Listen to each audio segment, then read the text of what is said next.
King of Centre Court retains the crown. This is history, a rich piece of rugby league history. Hello and welcome to Wide World of Sports. It feels so good to say that again, and we are thrilled to be back in 2025. Wonderful to have your company at home and check out this all-star lineup we have on the panel for our first show of the year. Geelong great Jimmy Bartel. Good morning to you, Jimmy. Hey, Ros. Great to see you. Australia's most decorated female Paralympian, Ellie Cole, adding some class to the desk. And we have sports broadcaster and Gotcha for Life founder Gus Wallen. Hey, Gussie. Hey, Ros. Good to see you. Pumped for rugby league season? Very excited. Vegas this afternoon. Cannot wait. Okay, bring it on. We have a massive show ahead for you today. This is what's coming up on Wide World of Sports.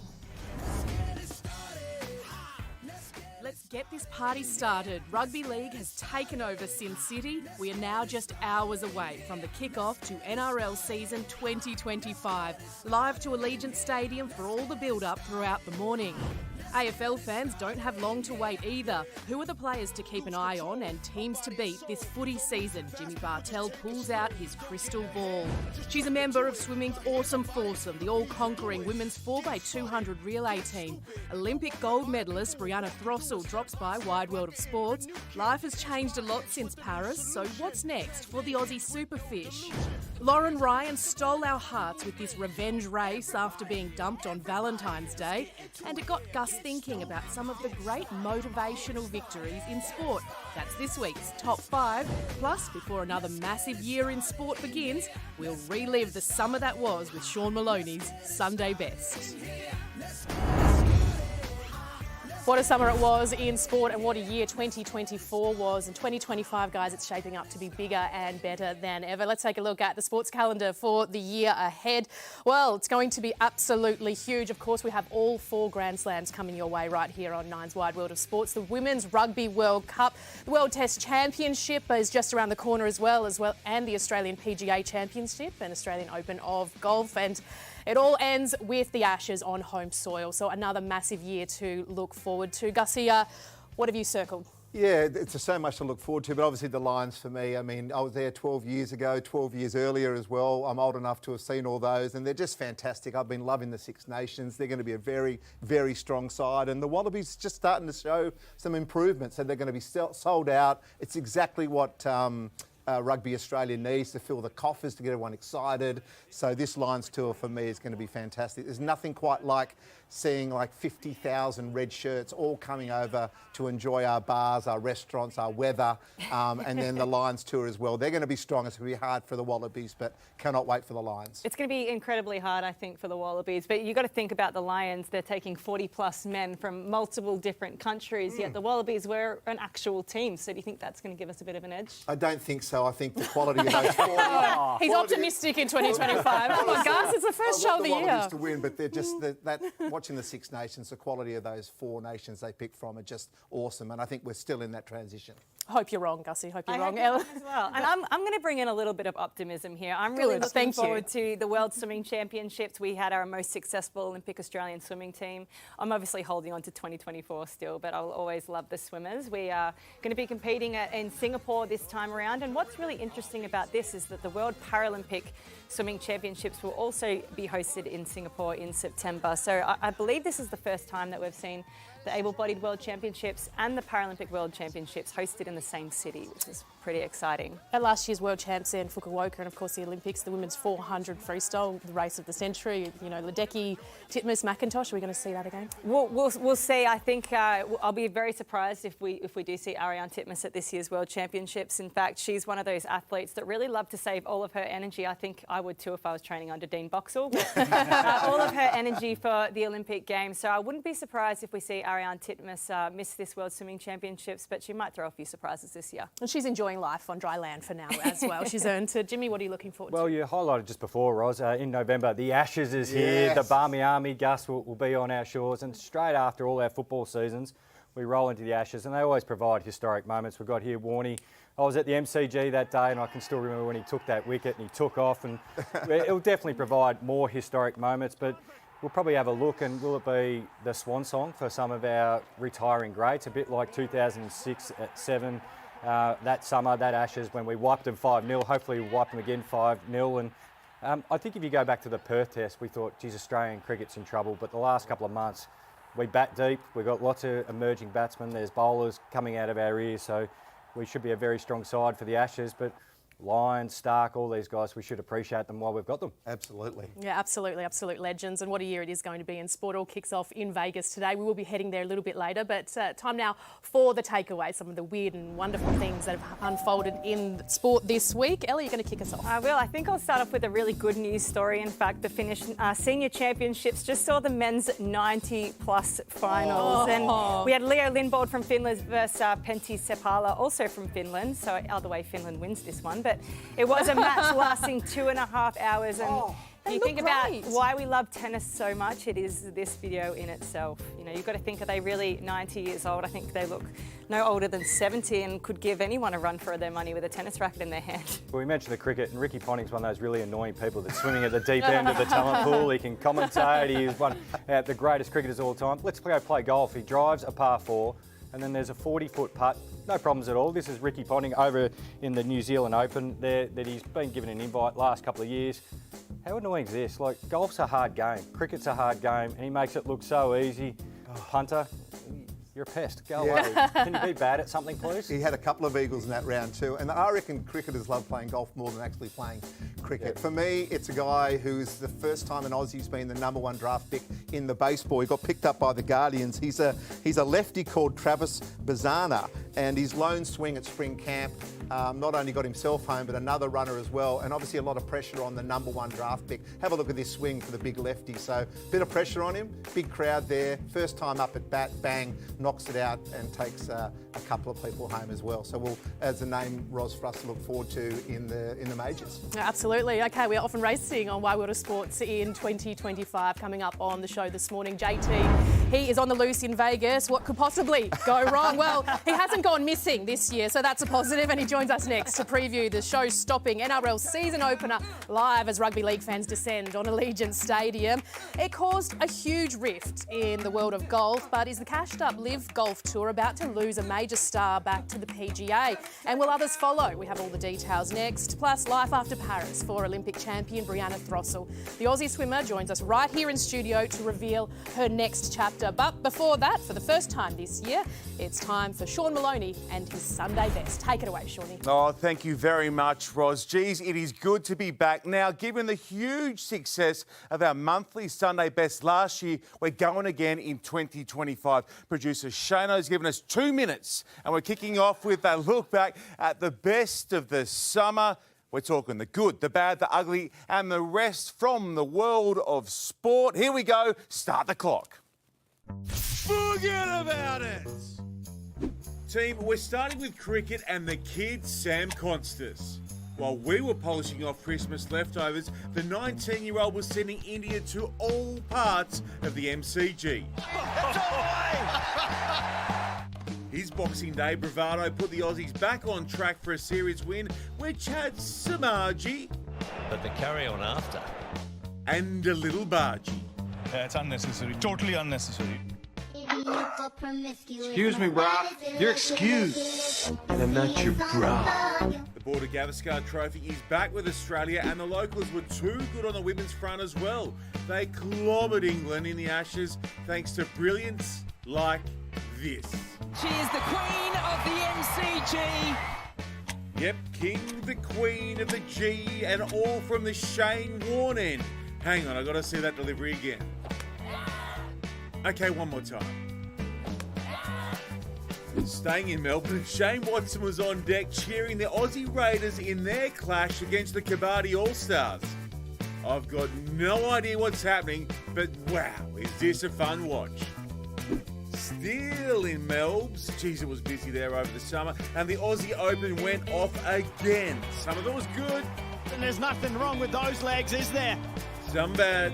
I can guarantee you that check is going to go towards our next 5-star trip.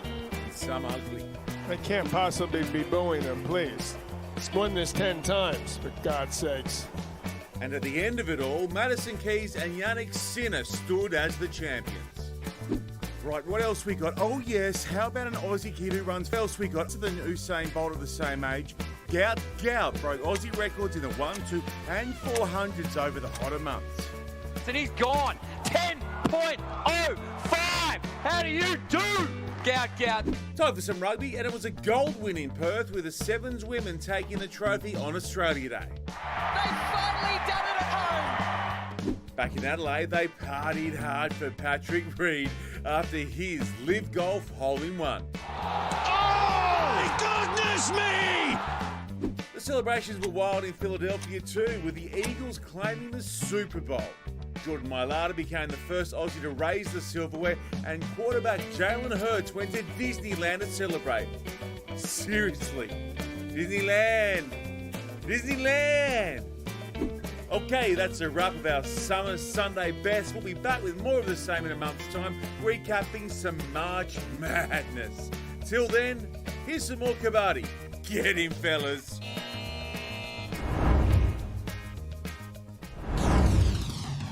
A look around the grounds now this weekend, and starting with Super Rugby and the Reds. They have been praised for their fighting spirit after winning in the dying minutes of their clash against the Force in Perth. A dominant first half by the Force put the home team up by 3 points heading into half-time, but it was the Reds scrum half, Tate McDermott, that sparked their fight back, keeping Queensland in the hunt, and this try to winger Filippo Dunguno sealing the victory. A cracking start for the Reds in season 2025. In the ICC Champions Trophy, England's campaign has come to a humiliating end. We love to see it, losing to South Africa by 7 wickets overnight. The biggest casualty from the tournament is captain Jos Buttler, the superstar, quitting as captain immediately post the group stages. South Africa now progress through to the finals alongside New Zealand, India and Australia. And finally, Rugby League, it has hit Vegas with the Brits getting the first crack at Allegiant Stadium. It's Wigan leading Warrington 42-12. Not a happy coaching debut for Sam Burgess. And now the countdown, it is on to Nine's Vegas doubleheader. First, it's the Gillaroos up against the old enemy in England. That's at 1 p.m. Australian Eastern Daylight Time, and the NRL season opener, the Panthers and the Sharks, from 3:30 p.m. Of course, you can catch all of the action live and free right here on 9 and 9 Now. Now it's time for a market update from Sportsbet.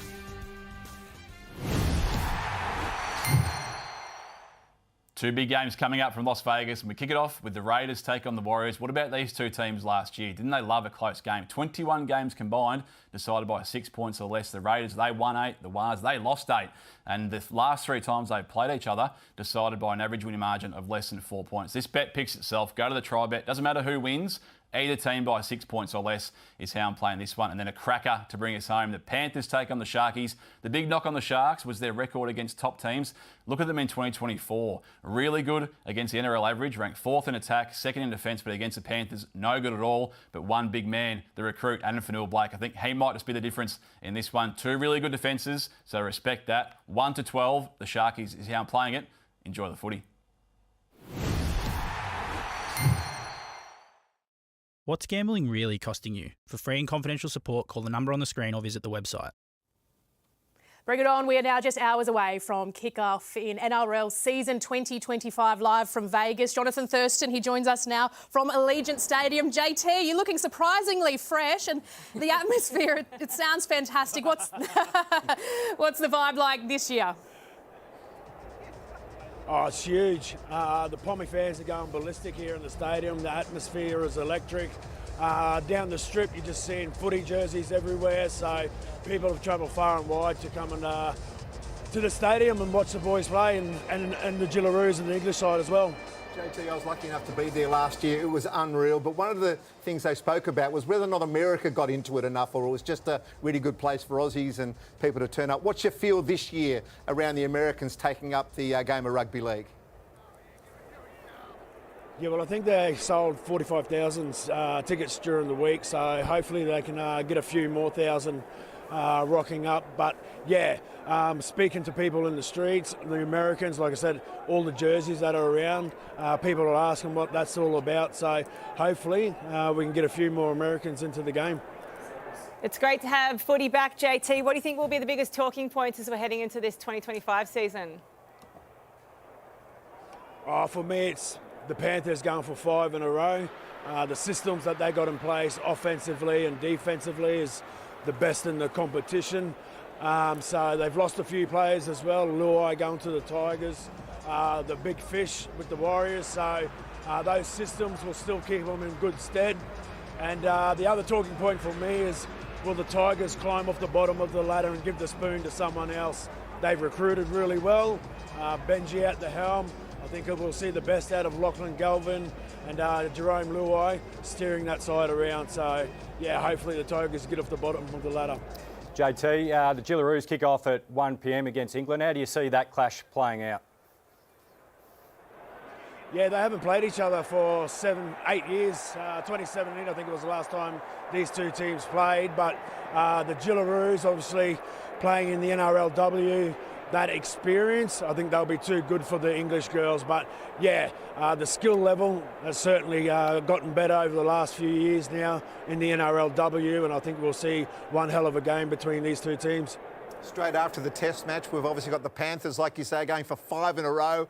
Unbelievable. And the Sharkies, who have been a top 4 side now for so many years. How do you see that particular game with the changes that each side have had from last year? Yeah, it's a great opportunity for the Sharkies to come out and make a statement. As you said, they've been in the top 4 the last couple of years, but haven't been able to go on with it. So it's going to be a big year for Nico Hines. Where and how the Panthers start their sets is extremely important, and that comes off the back of the kicking game.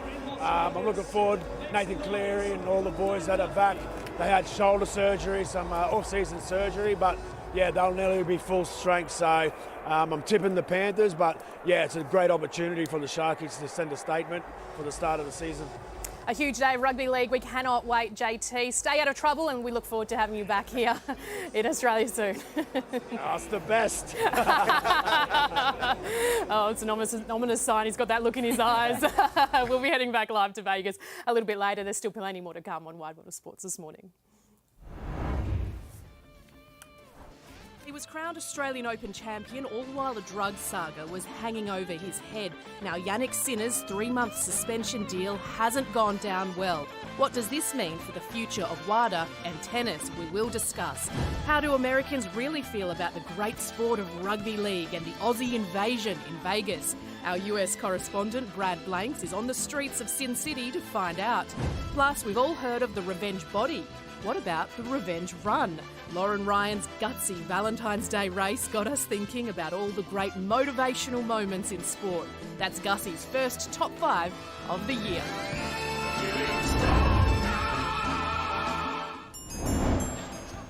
Welcome back. Let's get an Aussie Alert on Wide World of Sports this morning, and a huge congratulations to the young Socceroos who made history this morning, winning their first AFC Under-20s Asian Cup in dramatic fashion. The clash with Saudi Arabia had to be settled by a penalty shootout after a 1-1 deadlock, and this save by goalkeeper Stephen Hall sealed the deal for the Aussies. The future of Australian football looking very, very bright. And hopefully they enjoy those celebrations. It's a beginning of a few big days for those Aussie boys. Let's get some quick singles now. Some of the big news making headlines in sport this week, and we will begin with cricket. Jimmy, Australia avoided another repeat of the Johnny Bairstow controversy after Steve Smith opted to withdraw this appeal. Yeah, we nearly had that debate up again about the spirit of cricket versus the rules, and Josh Inglis whipping the bails off here. The appeal, and the umpire went upstairs, which he had to. This is the end of the over. He started to wander out of the crease, takes the bails off, which he's out because it hadn't been called over. But Steve Smith stepped in and said, hey, let's just all calm down. And play went on. Yeah, I think it was a nice thing to do. And, of course, Afghanistan talking about them, well, they got rid of England, which is fantastic. And overnight, England lost to South Africa as well. So this brand new sort of moral victories that McCallum has been talking about now, they've lost 3 in a row and they are going home. They've lost their captain as well. But Afghanistan, what a side, played beautifully, knocked out England, and we're on to the semi-finals, and they're on and we're playing home. It's always good to see English cricket. You're quite composed. I thought you'd be celebrating harder. Yeah, I was a few days ago. Ellie, thousands of league fans, of course, from Australia and the UK, they've descended on Las Vegas as many sports, of course, try to crack the US market. Is this the most successful attempt over there? Yes, it's certainly an ambitious attempt to crack that US market, but it's really impressive what the NRL have managed to do here. We're 2 years in, it's bigger, bolder and better than it was last year, and we felt the excitement around this last year, but heading into Vegas this year, it's going to be really interesting to see how this is received. It's only going to get bigger and better. No shortage of drama in Live Golf, Jimmy. No, Bryson DeChambeau, he's about the only player who went to Live Golf and got more popular. It's actually done him the world of good, but in his contract negotiations, they've broken down, so now a rumour of him heading back to the old tour. The PGA Tour is definitely on the cards, and it's important for Live Golf if they want to make inroads. They have to sign this guy. He wants $280 million to stay at Live Golf. Small change for them, isn't it? And of course, Yannick Sinner's a 3-month ban, a doping suspension. It has caused a real stir, and elite players on the tour, they're not happy. Absolutely, and I wouldn't be happy either. We've seen Nick Kyrgios, we've seen Stan Wawrinka posting that it's a really sad day for tennis, that this has been allowed to happen, and we're seeing time and time again these issues play out with WADA. And I know from being an athlete, I would just want the person that I'm competing against to be clean and know that they're clean, and that confidence, I think, has been lost throughout this whole process. Well, this has been a real 12-month process. It has certainly dragged on. Of course, we won't forget the moment Yannick Sinner, he won his maiden Grand Slam here in Australia 12 months ago, claiming the 2024 Australian Open. The following March, he tested positive. He was provisionally suspended in April and then cleared again in August. Then he went on to claim his second Grand Slam. That was the US Open, before the case was reopened. And then, with it all hanging over his head, he came down under, successfully defended his Australian Open title before accepting a 3-month ban, and he won't have to sit out any Grand Slam, so he will be back for Roland Garros 2025. Does WADA need a complete overhaul? It really does. I think the timing of this suspension is certainly convenient for Yannick Sinner. As you mentioned, he won't be missing a Grand Slam, but these decisions have completely eroded the trust and the integrity of the whole anti-doping process, and we need to think about why anti-doping is there in the first place.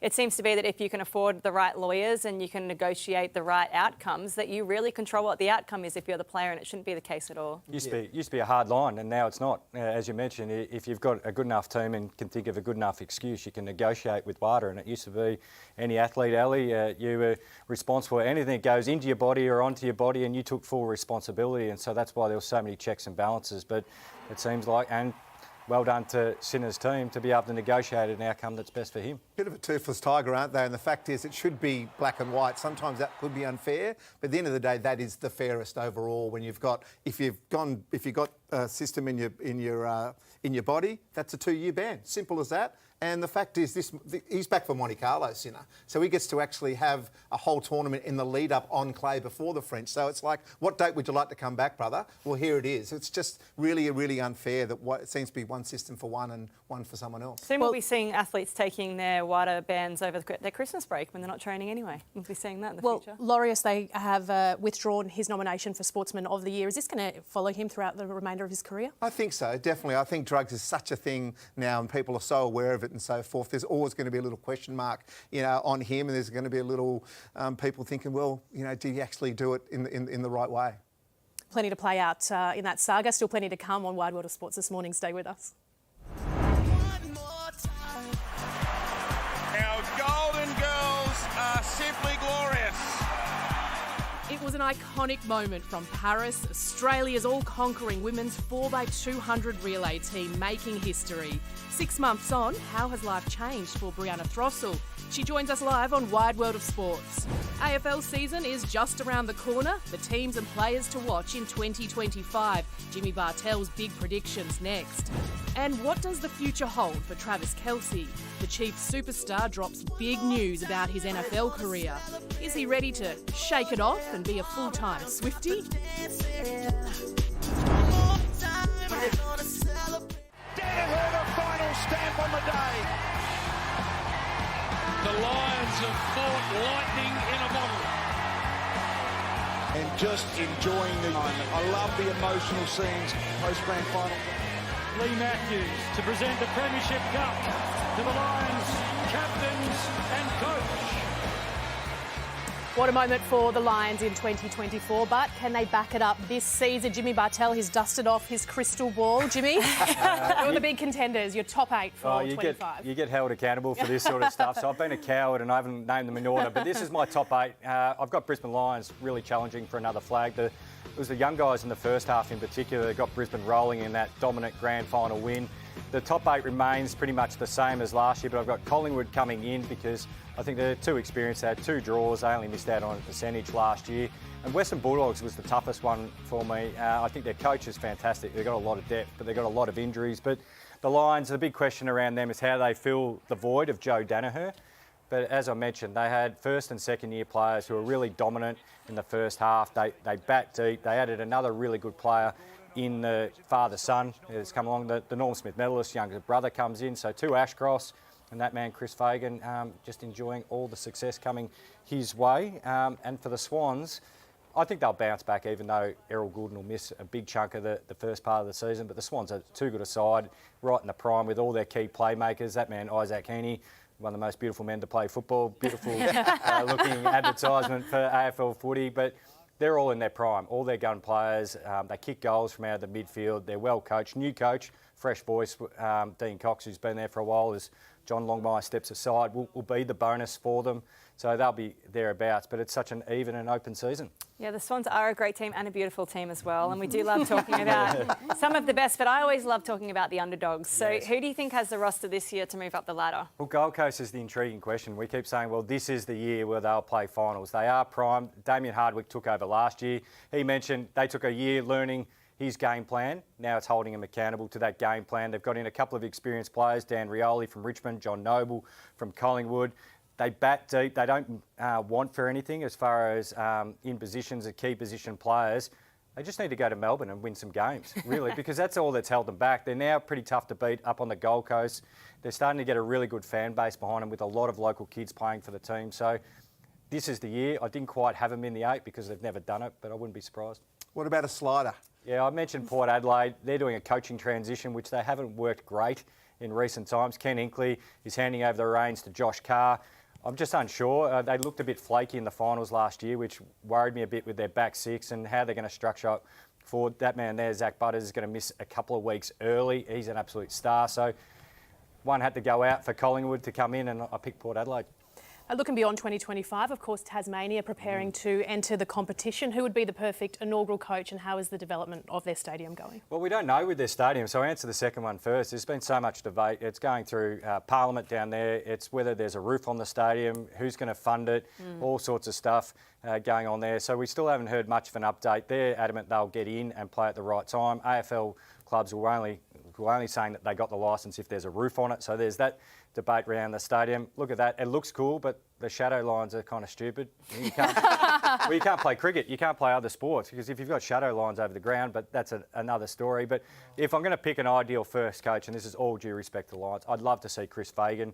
He's a Tasmanian. He comes from Queenstown, there in Tassie, and that's where boys are born with beards in Queenstown because they are proper tough. They play on a gravel oval. They are hard people there, salt of the earth people, and it would be a great full circle moment that he comes from Queenstown through obviously his time at Hawthorn and then coaching Brisbane Lions to their premiership. It'd be a nice touch for him to lead the first Tassie side. Absolutely. I'll bring on AFL season all kicks off on Thursday. Of course, you'll be a part of many shows on Nine's wide world of sports, but time now, let's head to the States for the US report with Brad Lang. Thanks.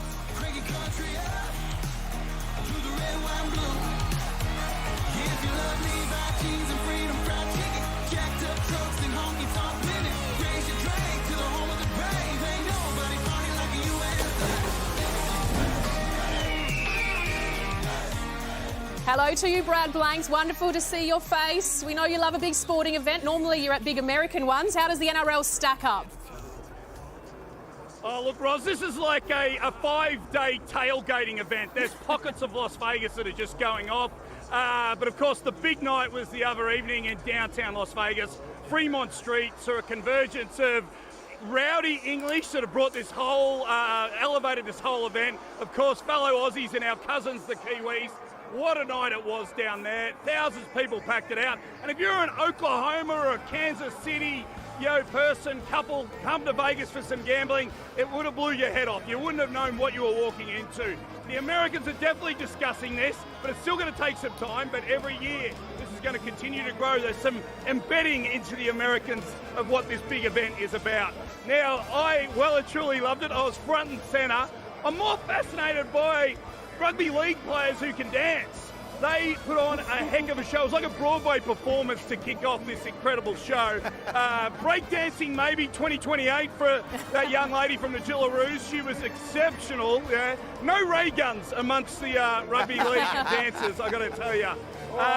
But my most awesome moment though was as, of course, Nathan Cleary was the big star at the end of it. He came off the stage by himself and he walked the red carpet. It was like a sea of people on either side of him. It was kind of mythical as he walked through there, taking selfies with the crowd, through this crowd. It was a beautiful moment. I had to console a few ladies that had sort of grabbed him and burst into tears. So it was a really beautiful moment. What I love about this, I think it's like a rite of passage for middle-aged people. Like it truly is a great show. It's like when you're in your 20s and you backpack through Europe and you go running with the Bulls or Oktoberfest. So it's a similar type of feeling, just the joy on people's faces. The new Kentucky tour. Well, Brad, you certainly got us jealous. They're playing on an NFL field there, of course. Philadelphia's still celebrating, but the question on everyone's lips, what's Mr. Taylor Swift up to? Yeah, look, Travis Kelce, of course, was on this field on last one at Super Bowl. He's been very sad, very depressed after that Super Bowl he just played for the Kansas City Chiefs. He was, well, self-admittedly terrible in that game. So he's come out and said, I'm not retiring, I'm coming back. Of course, we've seen him in all his glory, 3-time Super Bowl hero. He's going to be in the Hall of Fame one day. He's a superstar. But of course, the NFL are probably licking their lips because they get another season of showing Taylor Swift. So they're a little bit excited about that. So good for Travis Kelce, he's coming back. In my news, more in New York City news, the New York Jets new coach quickly axed Aaron Rodgers, but the rumour mill's churning. Maybe just down the street, the New York Giants will pick up Aaron Rodgers to be a mentor to one of the young quarterbacks they're looking to hopefully draft in the upcoming NFL draft. So not a bad idea, actually, if you can get Aaron Rodgers for the right price, but do you want that spiritualism in the clubhouse? Let's see how that unfolds. Brad, love your passion, mate. Wish we were there with you. Big fella, what about the NBA when it comes to trades? There was a big one in LA. How's that all gelling and what's happening in the game of basketball? Yeah, of course, it was the craziest trade ever. It was dissected about 6 weeks ago. But now it's actually come to fruition, watching Doncic and LeBron on the court. It's a beautiful thing. Doncic, I reckon, is the Batman now, and LeBron's the Robin. It's an unbelievable performance what's going on there. They've got a nice little winning streak, and LeBron has never looked so happy. In about 8 years, he's just a big, happy guy. He's flying. He's on 40 years of age. You know, he falls down, he bounces straight back up. So who would have thought that bringing Luka onto this team could make LeBron even better at this older age? It's truly magnificent. But guys, you got to help me out. I'm a country Victorian. You know, I love my world sport. I've been living in New York for about 25 years. Who do I cheer for tonight, and what do I do as I sit in the stands at this incredible venue and game coming up? Well, you need some good rugby league sledges like "You're a grub." What else, Gussie? Get them on side. Get them on side. Plenty of beers, and go for the game of rugby and just enjoy it all, big fella. Get them on side, Rev. Are your eyes painted on? Yeah, come on, Rev. If you want to be seen as true blue and don't want to stick out like a sore thumb, yeah, they're our tips. Channel your inner Aussie. Brad Blanks. Glad you haven't lost any of your passion and enthusiasm for sport over the summer. We look forward to chatting with you throughout the year. And of course, you're going to catch the biggest show in sport, the NRL, from Vegas live right here on 9. Stay with us. Coming up next, we have an Olympian in the house, Brianna Throssell. She joins us live on WWOS Sports next. Stay with us.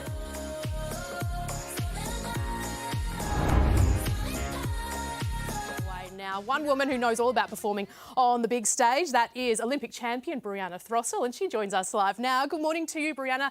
Lovely to see you. I can't believe it's been 6 months since the Paris Olympics. How's life been for you? Yeah, honestly, those 6 months have gone so quickly, but life's been really fun. I mean, straight off the back of Paris, I went to Europe. I took 5 weeks in Europe. I actually got engaged in Europe. Came back, spent some time in Perth, and I actually decided to relocate and move to Melbourne to be with my fiancé. We'd been doing distance for the past sort of 2.5 years, so I'm a Melbourne-based person now, and yeah, I'm loving my time here. Melbourne's got so many fun, cool opportunities, so yeah, I've just kind of been a yes girl for the past 6 months, saying yes to sort of anything exciting that comes my way, and yeah, it's been a whirlwind, and the 6 months have gone so quickly, but I'm just loving living in Melbourne so far. You're not wrong, Brie. It has been a huge 6 months for you. Firstly, congratulations on your engagement and settling down in Melbourne as well. But let's go back to Paris. As you mentioned, it felt like yesterday that we were standing in the stadium there, but we know you as one of our great relay swimmers, winning that 4x2 bronze in Tokyo in the heat. But what was it like to swim in front of the biggest crowd that you've ever raced in front of in a final for that 4x2 in Paris? Yeah, it was really, really special. I think obviously the biggest crowd. I've been a dolphin for 12 years and that was the biggest crowd I've ever swum in front of. And I think to share the moment with Arnie, who's my roomie, was so amazing. And I guess finally getting to stand on the podium in Paris after I did win some Olympic medals in Tokyo, but it was so special standing on the podium in Paris and walking away with the gold is something that I could only dream of as a young child. I remember you being incredibly emotional during that time, and I heard that you actually carry that gold medal around in a sock. Is that true? Yes. Arnie actually taught me that trick because the medal boxes from Paris were so beautiful and they're really, really big. So I've actually been doing a lot of school talks and at the moment I've just been trying to tell my journey and share my story and inspire the next generation. So when I do go to a school talk or something like that, the medal box is a little bit too big. So I pop the medal in an Olympic sock and it's a nice thick sock so it keeps it really safe. So I've been carrying it around in a sock lately. It is a good secret, but if you want to find a place even more inconspicuous, Grant Scooter Patterson hides in his underwear. So that could be the next level to go to. But we have the World Aquatic Swimming Championships just 4 months away in Singapore, and I know you've just spent 6 months settling down in Melbourne, but is there any temptation to get back in the water anytime soon? No, and I guess I am so proud to be an Australian dolphin and, swim on the Australian team for over 12 years, but I'm actually officially going to hang up my bathers. It's just been the biggest honour representing the country, and I think from the get-go when I was a young girl, maybe when I made my first team, I said to myself, the biggest thing is that I want to retire on my own terms. I want to still be in love with the sport. I want to be injury-free, illness-free, and walk away with just the best memories ever. And I think that me hanging out the bathers right now, it's perfect. And I'm so proud of everything I've achieved. I don't believe I can achieve anything more, and I'm enjoying life outside of the sport so much. Even so, I'm actually starting at Deloitte on Tuesday, so I'm really ready for that next chapter. And it is a big thing, and I'm quite emotional about it. But the past 6 months it's been a lot of thinking, and I know that I'm retiring on my terms, in love with the sport, and so content and proud of everything that I've achieved. Oh, that's brilliant. On behalf of all of us here, congratulations. And obviously you'll be missed, but Deloitte will get a really good one as well, and that's the next part for you. Have you had enough time to sort of look back and see what you've done, what you've achieved now you've called time? Yeah, absolutely. I think these 6 months have been the perfect opportunity to reflect on everything. And I remember my first ever senior team, I was 16. I was this little girl from Perth. I didn't know a soul on the team. I was going to Turkey to race at the World Short Course Championships, and it was the best experience. And I think that really cemented my decision that I wanted to make the Olympic team. And and that was my first ever senior team. I was given the number 728 on that trip, and from then on, it's just been the most incredible journey, and I'm honestly just so proud of myself. We're all very proud of you as well, Brie. And one of the best parts about being a retired swimmer is that you now get to sit back and watch the next generation come through. We've effectively seen an entire relay team retire. We've seen you retire, Kate Campbell, Emma McKeon, Maddie Wilson. A lot of our relay swimmers are leaving. So who do we keep an eye out for in the next 4 years as we head into LA? I think we are so lucky with the generation that is up and coming. I think, Molly is that perfect example of, she raced in Tokyo and she won medals in Tokyo, but to look, 3 years later, from 2021 to 2024, she just came on in leaps and bounds. And we've got the young guns like Olivia and Miller, and I just think that Australia is in such safe hands. I know there is a generation that is retiring, but I think that we've all served the Dolphins and served Swimming Australia, and we've done we've done all we can. I feel like we've paved the way for the young guns to now flourish, and I think they're going to just be absolutely incredible. And sport and swimming in Australia is in very, very safe hands. I think we've got a really, really exciting future ahead of us, and I know I'm certainly not going to be one that's going to be totally missing to swimming. Channel 9 has short course, and they've got trials and nationals, so I think that's really exciting, and I'd love to see poolside. But yeah, I think that we've got such a great generation coming through, and swimming is in such safe hands in Australia. Bree, you've inspired an entire generation. Thank you so much for joining us on Wide World of Sports. Congratulations, and enjoy sleeping in. Thank you. Thanks so much. And we can follow the next generation of Australian swimmers at the Australian Open Championship at the Brisbane Aquatics Centre, beginning Easter Monday, the 21st of April. The country's best swimmers battle it out for pride and club glory across 4 days of action-packed swimming. Tickets start as low as $15, and you can secure them by going to tickettech.com.au. And if you can't make it to Brisbane, be sure to catch all of the action exclusive, live and free on your home of swimming, 9 Now. From one Olympian to another, and on dry land, Lauren Ryan, she stole all of our hearts on Valentine's Day when she produced a blistering, what's been called a revenge run, hours after being broken up by her boyfriend. It was a PB in the 3,000 metres. I cannot believe this guy, Gussie. Unbelievable. He texted her and said, "We're out of here. I'm done." Like, what a gutless way of doing it, a really harsh way of doing it. What a great comeback from her, though, to be able to put all that emotion into the right thing, run a PB and do such a great job. But that guy's got to give himself an uppercut, Jimmy. That is not the way that we want men to be behaving. No, not on Valentine's Day. She's had the laugh last, but it got you thinking about some of the great motivational victories in sport. Exactly. This bloke here, Matthias Steiner, you can see he's a big weightlifter. He won gold in Beijing in 2008. Only months after he lost his wife in a car crash, and the love of his life. And you can just see the emotion and the motivation that he had to make sure he did it for his wife. That's him and his coach. So good on you, Matthias. What about Michelle Payne? Back in 2015, she wins the Melbourne Cup. She was 30 years old. She was on Prince of Penzance, 100-1, and she's the first woman, and still the first woman, to have won on that first Tuesday in November. So that's Michelle Payne. 3, Kathy Freeman.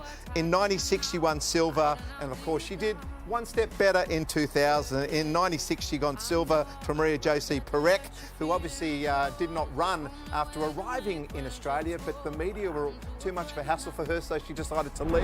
And then Kathy obviously did the job. Number 2, baseball after 9/11. 10 days after the Twin Towers went down, the New York Mets played a game against the Atlanta Braves, and Mike Piazza home run right at the end of the game to win it for the New York side. They won it 3-2. 10 days, guys, after the towers went down. And number 1, the 2000 Olympics. Smash them like guitars. Yep, we certainly did. Thank you very much, Gary Hall, who said beforehand that 4x100 relay, the Aussies would be smashed. Well, in the end, Klim gets a world record leading them off, and then a world record over it as well. So we smashed them like guitars. How good's that? You smash that like a guitar. Stay with us. We'll be back in just a tick.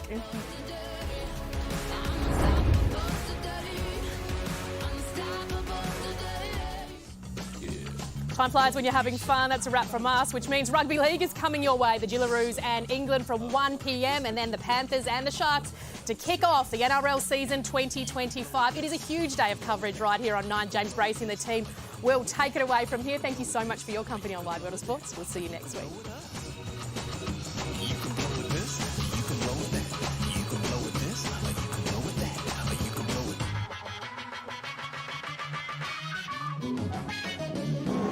Oh, good heavens! Oh!